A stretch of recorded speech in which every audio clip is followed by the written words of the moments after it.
इस कार्यक्रम के पुण्यार्जक हैं सौभाग्य कोहिनूर, श्रीमान संजय जैन, श्रीमती ममता जैन, ग्रेटर कैलाश दिल्ली। सौभाग्य भक्त श्री संजय जैन, उषा जैन, कुणाल जैन, मानसी जैन, शुभम जैन, पालम गांव दिल्ली। सौभाग्य भक्त श्री प्रवीण जैन, नीना जैन, जंगपुरा भोगल दिल्ली। सौभाग्य भक्त श्री राकेश जैन, रजनी जैन, मानू जैन, प्रज्ञा जैन, डॉक्टर अंकित जैन, डॉक्टर श्वेता जैन, यशिका जैन, ओमांशु जैन, इवान जैन, भोगल आश्रम दिल्ली। सौभाग्य भक्त श्री वीरेंद्र जैन, श्रीमती अंजुला जैन, रोहिणी दिल्ली।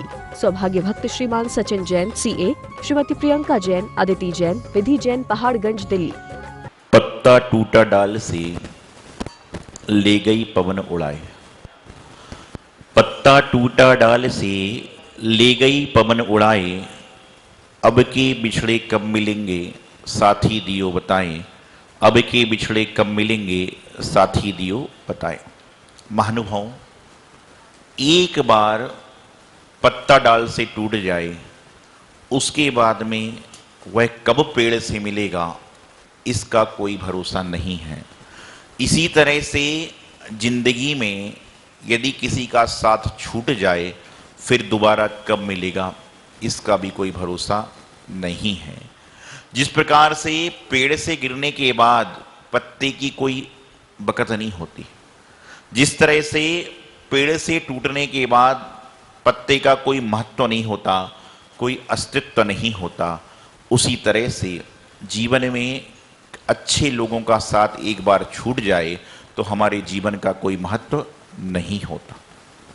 आज वर्तमान में देखने में आ रहा है कि हम सभी लोग प्रयास कर रहे हैं, कार्य कर रहे हैं, अच्छाई को पाने में लगे हुए हैं, लेकिन अच्छाई को पाने के बाद हमें करना क्या है इसके बारे में अभी तक हमें जानकारी नहीं हो पाई। अच्छे लोगों की संगति में बैठने के बाद हमें घर आकर क्या करना है इसके बारे में हमें तक अभी समझ में नहीं आई। ये तो समझ में आ गया कि हमें अच्छे लोगों के साथ बैठना चाहिए, ये तो समझ में आ गया कि हमें अच्छी जगह जाकर खाना चाहिए, भोजन करना चाहिए, लेकिन आज तक यह समझ में नहीं आ पाया कि अच्छे लोगों की संगति मिलने के बाद उसके बाद में हमें अपने जीवन में क्या करना चाहिए। और जिस व्यक्ति को जीवन में यह समझ में आ जाए कि अच्छे लोगों की संगति करने के बाद में क्या करना है तो समझ के चलना कि उसके जीवन का कल्याण अपने आप हो जाएगा। आज वर्तमान की स्थिति, वर्तमान की व्यवस्था, वर्तमान की सुविधा सारी की सारी चल रही है और चलते चलते हर व्यक्ति अपना वर्तमान को छोड़कर भविष्य की चिंता में लगा हुआ है। किसी से पूछो कि रात को 12 बजे तक फैक्ट्री में क्या करते हो, बोले आने वाली पीढ़ियों का ध्यान रखना है। किसी से पूछो कि रात्रि तक मैं काम में, रसोई में क्यों लगे हुए हो, बोले कल के लिए नाश्ता बना रही हूं। किसी से पूछो कि क्यों पढ़ रहे हो, बोले एग्जाम में पास होना उसके लिए पढ़ रहा हूं। हर व्यक्ति के पास अपना अपना आंसर है, हर व्यक्ति के पास में अपना अपना जवाब है, लेकिन ऐसे बहुत से लोग कम मिलेंगे जो यह बताएंगे कि वर्तमान अच्छी तरह से जी इसलिए काम कर रहा हूं। भूतकाल चला गया, पता नहीं कैसे निकला, भविष्य काल कैसे होगा इसकी कोई गारंटी नहीं है, हम होंगे नहीं होंगे कोई जरूरी नहीं है, लेकिन वर्तमान काल जो चल रहा है उसको तो सुधारने का प्रयास करें। जो वर्तमान काल चल रहा है उसको सुधारने का प्रयास करें। मैं आपसे कहता हूं कि भविष्य काल के 2400 भगवान के नाम बताओ, तो आप क्या कहते हो? बोले महाराज जी वर्तमान में जीते हैं और वर्तमान के भगवानों के नाम याद हैं। अरे भाई, जब 24 के भगवान के नाम भविष्य काल के याद नहीं है, 24 जो महापुरुष होने वाले हैं भविष्य काल के उनके नाम याद नहीं है, तो भविष्य की चिंता क्यों? वर्तमान में जीते हो, वर्तमान में रहने का प्रयास करो। लेकिन महाराज जी बात ऐसी है कि धर्म भविष्य में होगा कि नहीं होगा कोई गारंटी नहीं है, लेकिन कर्म तो बाद में भी चलेंगे। धर्म कर्म ध्यान रखना। आपको बताता हूं, जिंदगी में पुण्य योग से सब कुछ मिल जाएगा, लेकिन यदि वंचित रह जाओगे तो देव शास्त्र गुरु की वाणी से, उनके दर्शन से वंचित रह जाओगे। बीच में जो कोरोना काल चला 2 बार, उसमें परिवार साथ में था, भोजन की व्यवस्था साथ में थी, रिश्तेदार से बातचीत हो रही थी, लेकिन लोग तरस रहे थे। तो किस चीज के लिए तरस रहे थे? कि देव शास्त्र गुरु का समागम हो जाए, देव शास्त्र गुरु का दर्शन हो जाए। क्यों? जब पूरा परिवार आपके साथ में था, पूरे माता पिता भाई बहन बेटे बहू सब साथ में, तो क्यों मंदिर को तरस रहे थे आप? क्योंकि सबको पता है कि जीवन की सच्चाई कहां पर है, जीवन की वास्तविकता कहां पर है, जीवन की व्यवस्था कहां पर है। तो लोग उसके लिए तरस रहे थे कि हे भगवान, कम से कम लोग तरसते थे, हे भगवान कम से कम 5 बजे सुबह क्यों ना हो, 4 बजे क्यों ना हो, दर्शन तो मिल जाए। पहले के जब देख व्यवस्था कैसी बढ़ती है, 2 साल पहले तक बच्चों को आप कहते थे स्कूल जाइए, खेलने जाइए, वह कहते थे हमें जाना नहीं है, और बच्चे माता पिता के पीछे लगे, बोले मुझे बाहर ले चलो, मुझे बाहर ले चलो, मुझे बाहर ले चलो। क्यों? क्योंकि यही तो परिस्थिति है, यही तो कर्म है। इसलिए मैं अक्सर कहता हूं कि प्रत्येक परिवार वालों को चाहिए कि दिन में एक बार कम से कम सामूहिक रूप से भोजन करें, और दिन में एक बार नहीं कर सकते तो कम से कम हफ्ते में एक बार सामूहिक रूप से भोजन करने का प्रयास करें, जिसमें आपको आपस में मिल बैठकर खाने की आदत, भोजन करने की आदत लगी रहेगी। नहीं तो वही स्थिति होगी, घर में रह रहे हैं, साथ में रह रहे हैं, फैमिली का ग्रुप बना हुआ है, उसमें गुड मॉर्निंग गुड नाइट हो रही है। अरे इससे क्या होगा? जीवन में विचार करिए, जीवन में कार्य करने का प्रयास कीजिए कि जब हम परिवार के साथ में मिलजुल कर रहते हैं, मित्र मंडली के साथ मिलजुल कर रहते हैं, तो कभी ना कभी जीवन में व्यवस्था बन जाती। आप मंदिर हफ्ते में एक बार आते हो, आपको इतना पता है भगवान महावीर स्वामी की अर्गम निपामती श्वाक करना। मैं दिखता हूं भाई यहां पर मंदिर में कई सारे लोग विधान के समय दर्शन करने आते हैं, इस मूर्ति के दर्शन भी कर लेते हैं, ऊपर भी कर लेते हैं, उसके बाद भी अंदर जाते हैं, तो लोग रोकते भगवान जी बाहर ही हैं। उनको पता ही नहीं है। पता इसलिए नहीं है कि वो तो कभी कभार मंदिर वाले हैं, दे मुट्ठी और ले, हाथ जोड़िए, बोलिए दे मुट्ठी, ले मुट्ठी और दे छुट्टी। क्या करते? चावल लिए मुट्ठी में और दे छुट्टी की, चावल चढ़ाए और चलते बनो। उनको पता ही नहीं कि बाहर अंदर जो मूर्ति थी वही बाहर आ गई है, क्योंकि उसको तो काम है अपना दर्शन वहां तक। और कई तो घूम के भी आ जाते हैं, कई से पूछ के आओ कि मंदिर में दर्शन, अरे हाँ आज तो 2-2 मूर्ति के दर्शन किए, उनको पता ही नहीं कि मूर्ति बाहर अंदर वाली बाहर, ऐसे हो जाते हैं। और फिर मान लो उनसे हम जैसे आदमी कोई बोल दे कि भाई क्या करके आए, बोले महाराज जी हम तो भगवान की भक्ति मग्न होते हैं, हम थोड़ी ना देखते हैं कि अंदर क्या है बाहर क्या, हम तो भक्ति करके आ गए सारे। उनको पता ही नहीं है, समझ ही नहीं है। क्योंकि जब भैया सीधी बात है, हफ्ते में एक भी दिन आओगे, 15 दिन में आओगे, महीने में एक दिन आओगे। एक दिन एक व्यक्ति आया, महाराज जी बोले कब कब आते हो, बोले पूर्णिमा पूर्णिमा को आता हूं। 2-3 दिन पुरानी बात है, बोले कब कब आते हो, बोले पूर्णिमा पूर्णिमा के आता हूं। तो महाराज जी बोले आज तो छठवीं है। उसको पता ही नहीं है क्या बोल रहा है। घर में बोल दिया होगा कि पूर्णिमा पूर्णिमा को मंदिर जाना चाहिए, 14 को मंदिर चाहिए, तो वो जिस दिन मंदिर आता है सोचता पूर्णिमा चल रही है। ये हो रहा है, ये अनभिज्ञता में हो रहा है, ये अजानकारी में हो रहा है, और उसका कारण हम भी हैं। हम जब कोई कार्य कराते तो उनको बताओ कि भैया मंदिर जा रहे हो तो पूर्णिमा की तिथि अलग आती है, अमावस्या की तिथि अलग आती है, 14 की अलग आती है। आप ऐसा बताने का तो प्रयास करो जब तो बेचारा वर्तमान को समझेगा। वैसे तो कहते हो कि वर्तमान को किसकी आवश्यकता है, एक भजन है ना, वर्तमान को वर्धमान की आवश्यकता है, सभी लोग कहते हैं। लेकिन जब वर्धमान भगवान के सामने आ रहे हो तो उस समय तो आवश्यकता पूरी कर लो। भजन में ताली बजा बजा के गागर कह रहे हैं कि वर्तमान को वर्धमान की आवश्यकता है। और जब वर्धमान के सामने आ रहे हो, वर्धमान स्वामी के लघुनंदन मुनियों के सामने आ रहे हो, उस समय तो आवश्यकता पूरी कर लो मेरे भाई।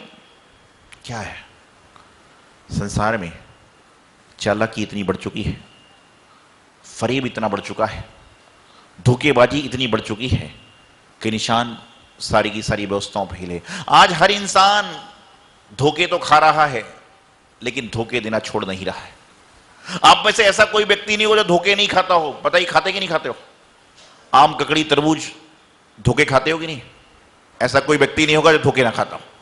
आम ककड़ी तरबूज आदि आदि सारे फल सब्जी होती है, हर इंसान धोखे खाता है, लेकिन धोखे देना बंद नहीं कर रहा है।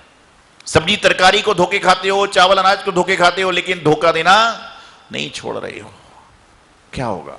जिस तरह से सब्जी को धोकर खाते हो उसी प्रकार धोखे देना भी छोड़ दो, छल कपट करना भी छोड़ दो, तो जीवन का कल्याण हो जाएगा। आज इस तरह से लोग आ रहे हैं।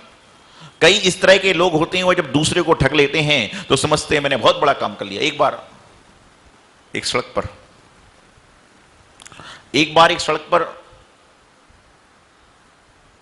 एक व्यक्ति टमाटर लेकर जा रहा था। टमाटर लेकर चल रहा था, टमाटर लेकर जा रहा था, बीच बाजार में उसकी साइकिल गिर पड़ी, टमाटर पूरे फैल गए, वह रोने लगा। टमाटर पूरी जगह फैल गए, सड़क पर टमाटर फैल गए, वह रोने लगा, चिल्लाने लगा। एक व्यक्ति आया, बोले क्या हुआ? बोले मेरे हाथ से टमाटरों का नुकसान हो गया। उस व्यक्ति ने सहानुभूति के रूप में 20 रुपए उसको दिए। बोले मैं ज्यादा तो नहीं दे सकता हूं, 20 रुपए ले लो। और उसको देखा देखी क्या हुआ, जितने आने जाने वाले थे सबने, किसी ने 20, किसी ने 25, किसी ने 10, किसी ने 50, सबने टमाटर के उसको पैसे देना चालू कर दिए। और उसने पैसे लिए, गिना और थोड़ी दूर गया और बड़ा ताली बजा रहा था, मनोरंजन करने लग गया। तो एक आदमी पीछे से आया, बोले भाई तुझे डर नहीं लग रहा है? तुझे डर नहीं लग रहा है? तेरा मालिक डांटेगा, फटकारेगा। बोले कुछ डर नहीं लग रहा। क्या डरना है? अरे क्या हो रहा है इसको? बोले बोले क्यों डर नहीं लगा? अरे बोले भाई आपको पता नहीं है, टमाटर उठाओ। टमाटर उठाया गया जो पड़ा था। बोले देखो उसको। टमाटर को देखा तो ऐसा लग रहा था कि 5-7 दिन पुराने टमाटर, उसमें बदबू आ रही थी, फेंकने के योग्य टमाटर थे। तो बोले जब फेंकने के टमाटर थे बाजार में लेकर क्यों आया? बोले मेरे मालिक ने अपने मित्र से शर्त लगाई थी कि मैं इस टमाटर को भी बेच के दिखाऊंगा, इस टमाटर को भी मैं बेच के दिखाऊंगा। तो बोले मालिक कौन है? अरे बोले मालिक वही तो है जिसे सबसे पहले मुझे 20 रुपए का नोट दिया था, वही तो मेरा मालिक है। सहानुभूति के रूप में जो सबसे पहले 20 रुपए का नोट दिया था, वही तो मेरा मालिक है। अब बेचारी क्या कर रहे हो? किसको ठग रहे हो कि पहले सामान गिरा रहा है, बाद में बचा रहा है? क्या है? इस संसार की नीति है। इस संसार में यही चल रहा है। हर व्यक्ति टमाटर जैसा काम कर रहा है, सड़ी चीज को भी बेचना चाह रहा है। ध्यान रखना, जैसा आप दोगे वैसा लूट कर आता है। आप किसी को, कोई व्यक्ति क्रोध में आ रहा है, आप उससे बोलिए भाई साहब 1 गिलास ठंडा पानी पी लीजिए, उसका आधा क्रोध शांत हो जाएगा। बोलेगा नहीं नहीं मुझे नहीं पीना। अरे बोले पीना भैया, चाय ठंडा नहीं पीना तो शरबत ले लीजिए, शरबत नहीं पीना तो चाय ले लीजिए, चाय नहीं ले तो कॉफी ले, उसका धीरे धीरे क्रोध शांत हो जाएगा। और कोई व्यक्ति क्रोध में आ रहा है, क्या मुझे 1 गिलास पानी मिल जाएगा? क्या मैं तुम्हारा नौकर हूं जो तुम्हें पानी खुद ले ले? ऑटोमेटिक पानी और चाय तो एक तरफ झगड़ा झंझट चालू हो जाएगा। आप अपने व्यवहार से, आप अपनी भाषा से, आप अपनी व्यवस्था से हर कार्य को अच्छी तरह से संपन्न कर सकते हो, अच्छी तरह से कार्य को समाप्त कर सकते हो। लेकिन यदि आप अपने जीवन में सब कुछ अच्छी तरह से कर रहे हो, सब कार्य अच्छी तरह से संपन्न कर रहे हो, उसमें आपका व्यवहार अच्छा है, आपके भाव अच्छे हैं, दूसरे को छलकपट करने की भावना नहीं है, तो जीवन का कल्याण हो जाएगा। नहीं तो वही वाली बात है कि अंदर मंदिर भी हुआ है महाराज जी। कौन से भगवान जी थे? बोले महावीर भगवान। बाहर कौन से थे? महावीर भगवान।